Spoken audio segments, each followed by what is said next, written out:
Coming Home by Dash the Stampede.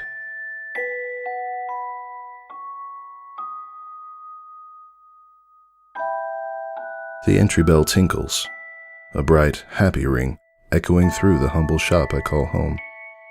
The sunlight filters in through the windows, a warmth baking over my worn form. My stitches, lovingly sewn, line my sides as they always have. My mismatched button eyes portray a goofy look that only a mother could love. Love.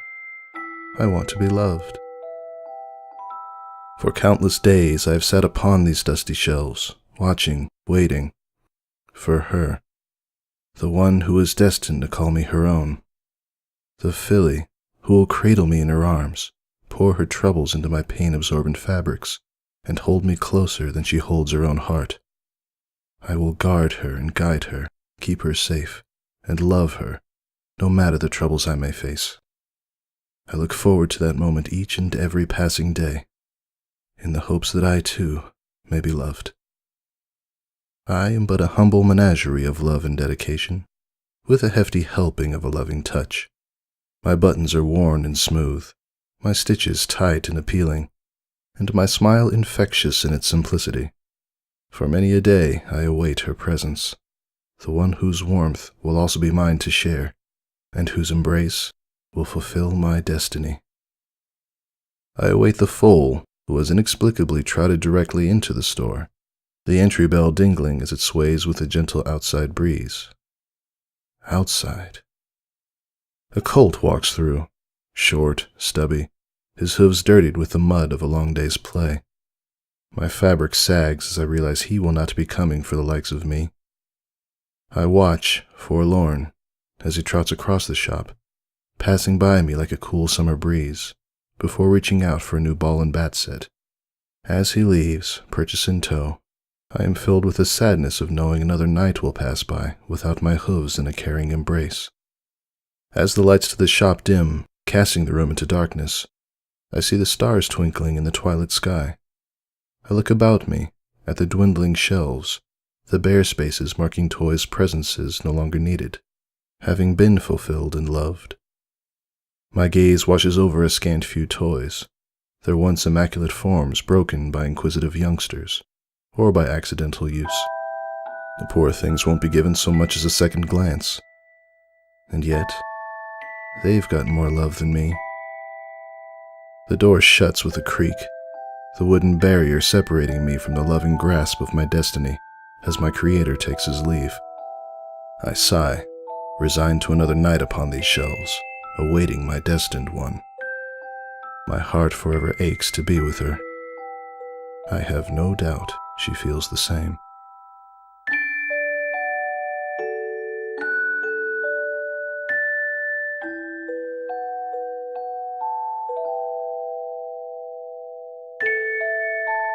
The sunlight is almost blinding as it burns through the curtains, warming my stitches and filling my stuffing with hope. I have a good feeling about today. As the morning crowd begins to form around the windows outside, a small flash of purple crosses my vision. My polyester heart flutters. I see her face, her cute bangs as they fall over her face, her stubby horn peeking out from the dark fibers atop her head, her smile boring a hole right into my body. I feel a warmth fill me like never before.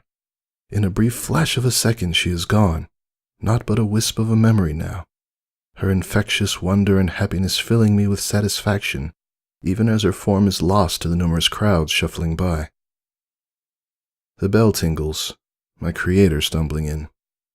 He is dirtied and has redness in his eyes. He hunches over and squirms at the slightest noise. He drinks his blackness drink today, the rich aroma filling the shop with its homely scent. I would shrivel my nose, if only for the acrid concentration of the scent up here, but I can only sigh. My creator has done this for weeks now. He has often mentioned hangovers, and I fear for him. His creations show less and less love, and their lonely shapes sit upon the dusty shelves, awaiting the child who will never buy them to come and fulfill their hopeless dreams. I shiver and wonder if my dreams are also as hopeless. The door creaks open, admitting the first customer to our shop. He glances around, mouth moving a mile a minute, the veins atop my creator's head throbbing in time with each syllable. I can see the anger in his heart as he resists the urge to remove the kid from our store. The child's parents come to his immediate aid, bringing a wash of relief over the room. I can see my creator visibly deflate as the mother passes him a couple blue tablets. They look like candies, but I've only ever seen my creator take one at a time. He takes both. As the parents usher the young colt towards the exit, his eyes fall on me. The glimmer of hope shines in them. The idea of coming out of this ordeal with a toy has taken his mind and enraptured him with the thought. He has latched onto the first toy he saw, and it was me. He tugs and yanks at their strong limbs, reaching out for me. His parents stop, turning to gaze at my worn body, atop the third shelf from the left, where I have sat my entire existence, awaiting the moment a child would pluck me from my perch and give me a new home within their heart. My creator smiles, grabs his extending hook, and stretches it out to me. I can feel the anticipation burning, the excitement welling up in my spine as the hook draws nearer and nearer, passing directly over my sight. I brace myself, preparing to weigh nothing, when I feel a slight brush against my left side. A cold wave of regret washes over me as a plushed bear passes into view, held fast by the hook. I am not the young colt's selection. I was not the target of his love, his adoration, his sudden need for a toy. It was the one to my side. The bear is bagged and passed into the smiling colt's hooves, while his parents make to extricate themselves from the dusty shop. They disappear from sight as the door closes with finality and a dull ring. Sunset approaches. As the orb of light glazes orange, the sky recreates the waves of warmth I felt when she gazed upon me. The crowds walking past begin to dwindle as the day comes to a close. I hear my creator rise and begin closing shop. As the lights begin to shut off, the door creaks open, and the bell tingles a few sweet saccharine rings into my patched ears. A soft pitter-patter of hooves fills the shop, and my creator perks his ears, turning in the direction of the intruder. His wary look turns to one of delight as my train of thought derails, awash in a flood of love. A small filly stands before the numerous shelves, a look of absolute adoration and appeal, love and wonder taking her features at a standstill. She gapes, her bright teeth filling my sight with warmth. A tingle rushes down my stitched spine. I know, in my fluffed heart, that she is the one. Her hair bobs and weaves as she whips her inquisitive little head about, swaying back and forth as she noticed more toys surrounding her. I felt a pang of empathy. She must have been deprived of our services, our duty, and her amazement shows no evidence to the contrary. Her parents filter in behind her, glancing left and right for their little bullet of wonder.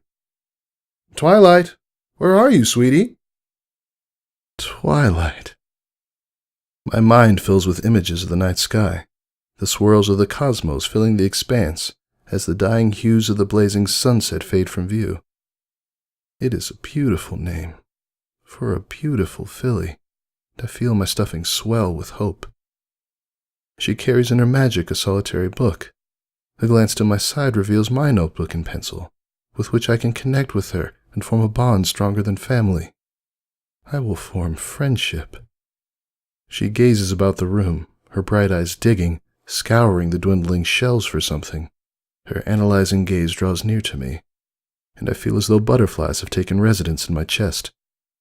She spots my worn edges, my loving stitches, and, of course, my accompanying stationery. A squeal of delight fills the room, a happy, bubbly voice, erupting from the filly that I know will be my best friend. She gushes and awes over my fabrics, my limbs flailing about in the wind as she shows me to her family, presenting my notebook with a beaming smile. I am in absolute bliss.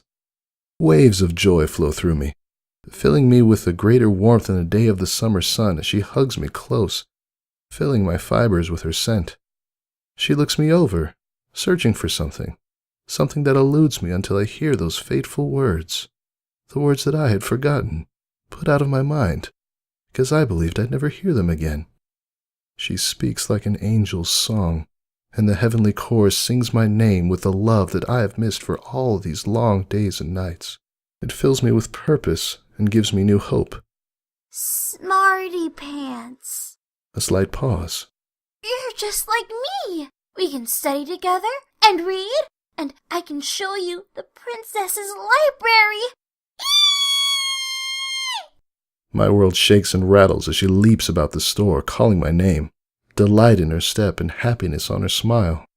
Her parents glance at each other, a worried look taking them slowly, creeping across their features like a solar eclipse. Their hooves dig through barren bid purses, a scant 3 coins falling from the pouches to clink across the floor. Their smiles turn to sudden frowns, and they huddle close to their daughter. She ceases her leaping, my vision steadying for a moment, before I am lifted from her grasp, placed mercilessly upon my perch, the warmth leaking out of me and into the darkened wood. I sag, my ears drooping as my hooves fall to my sides in defeat. I will not see my destiny fulfilled.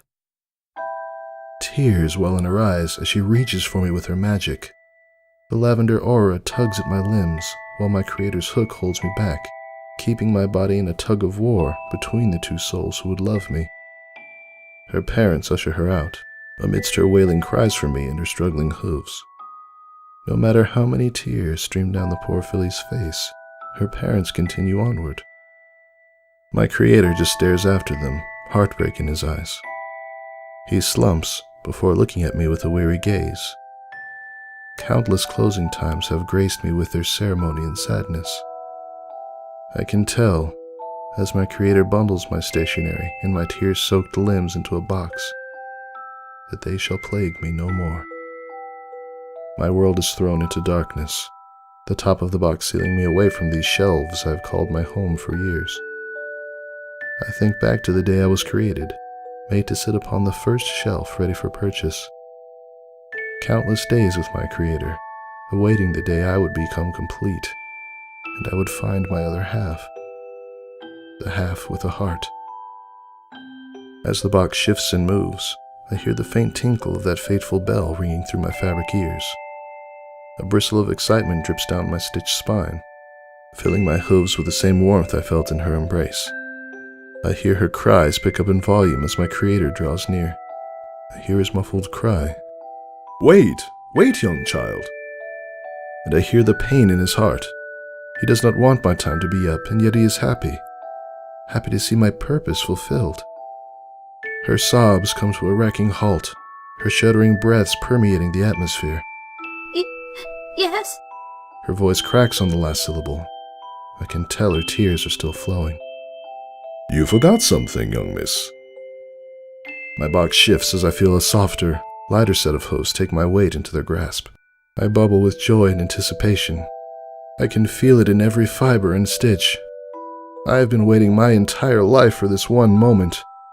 And as I see the slivers of the fading sunset peeking through the box, accented by lavender and a blinding smile, I know that I am ready. I am ready to come home, Twilight.